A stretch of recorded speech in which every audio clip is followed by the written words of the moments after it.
What's up guys, and for today's video, magbebenta na ulit kami ni Sheila ng mga alaga naming baboy. Saktong-sakto kasi napakataas ng presyo ng live weight na baboy dito sa amin. Nagkakahalaga ng 170 pesos per kilo. Mayroon kaming 7 pangbenta plus 1 yung alaga ni Mama Arlene, nanay ni Sheila. Sa mga nagtatanong, Quezon Province po kami kaduluhan, malapit na po kami sa Bicol, kaya for sure mas mataas pa ang presyo nito pagdating sa mga city or mga lugar na papuntang Manila. Alam nyo ba na based on forecasting ng mga namimili ng baboy, tataas pa ang presyo nito pagdating ng buwan ng May. Syempre, bago gamitin yung timbangan, tinitingnan muna namin kung accurate ba ito. Ayan, at dumating na nga ang mga namimili ng baboy. Alam nyo ba, karamihan, hindi nililiguan ng baboy bago ibenta. The reason behind is pupupo or dudumi sila kapag naliguan. Kaya nababawasan ng konting timbang. So sa case namin, sobrang dumi ng baboy namin. Kaya binuhusan namin kahit konti. Since maraming nag-comment na wag pahawakan ng buntot kapag tinitimbang ang baboy, dun sa unang video namin na nagbenta kami,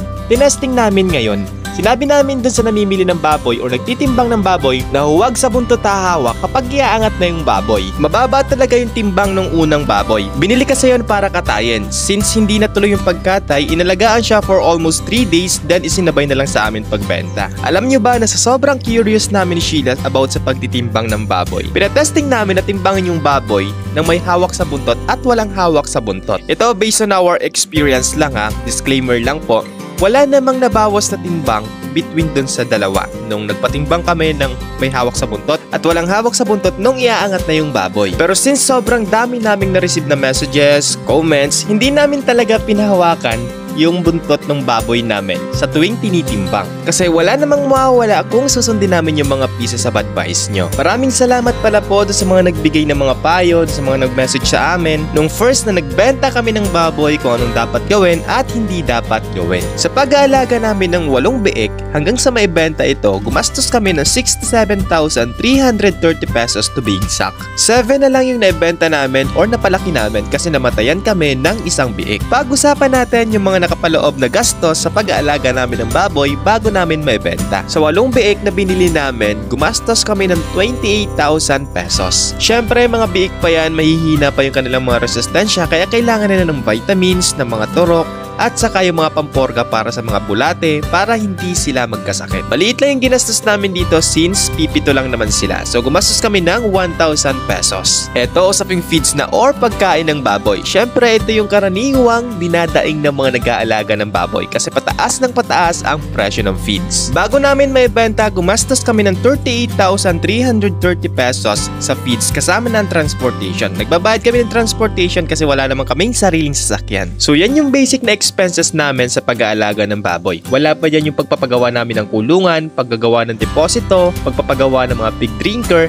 at pagbili ng tangke ng tubig kasi minsan nagkakaroon dito ng water shortage kaya kailangan namin ng may maistakan. Sa mga ganitong uri ng gastos, utay-utay namin itong ibinabawas dun sa kita or yung tinatawag nating depreciation expense hanggang sa mabawi natin yung halaga ng mga ito. Sa pag-aalaga namin ng baboy, thanks God kasi hindi pa kami nalulugi. Nung unang benta namin, tumubo kami ng 15,000 pesos. And ngayon, syempre, baka madubli yung kita namin kasi mas tumaas pa yung presyo ng live weight na baboy. Share ko lang sa inyo kung paano kami nagfo-forecast ni Sheila pagdating sa pricing ng baboy. Disclaimer lang po, ito ay base lamang sa sarili naming kaalaman. Nag-start kami last year, August 2022. 4 months after kasi is magki-Christmas na or New Year. So possible na tumaas yung demand ng baboy at magkameron ng shortage dahilan para tumaas ang presyo. At hindi kami nagkamali from 130 pesos na kilo ng baboy to 150 pesos. So tumaas yung presyo ng baboy kaya tumubo kami. Ngayong second time, tumubo na naman kami kasi ang pinanghawakan namin dito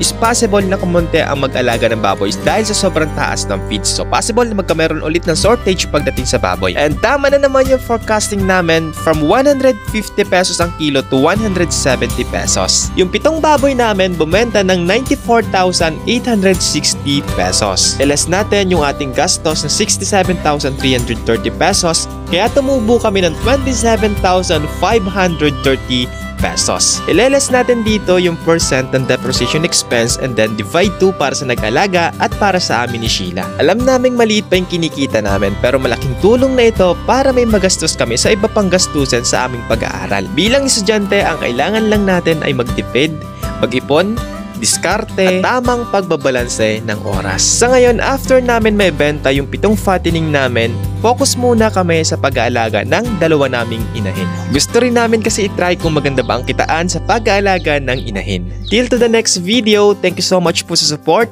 stay safe, and God bless.